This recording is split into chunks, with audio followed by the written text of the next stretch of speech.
ევროპის ქვეყნების შესწავლით ჩვენ დავინახეთ, რომ მოსამართლეები ევროპაში უფრო დატვირთულები არიან, ვიდრე საქართველოში და ამ მხრივ შეიძლება ერთი შეხედვით საქართველოს სასამართლოების მდგომარეობა უკეთესიც კი ჩანდეს ევროპის ქვეყნებთან შედარებით, მაგრამ ევროპელი მოსამართლეები საქმეებს უფრო ეფექტიანად, უფრო ბევრ საქმეს განიხილავენ დროის იმავე მონაკვეთში, ვიდრე საქართველოს მოსამართლეები.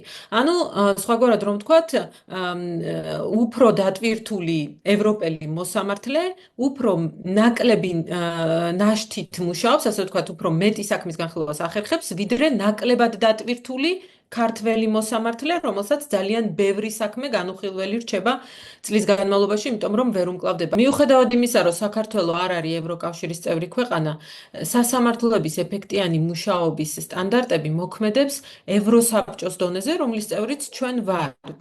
და სწორედ ევროსაბჭოს სტანდარტები და მეთოდოლოგიები არსებობს, რომელსაც იყენებენ განვითარებული დემოკრატიის ქვეყნები, იმისთვის, რომ საქმეთა განხილვის გაჭიანურება აირიდონ თავიდან და უფრო ეფექტიანად იყოს საქმეები განხილული მათ სასამართლო სისტემებში.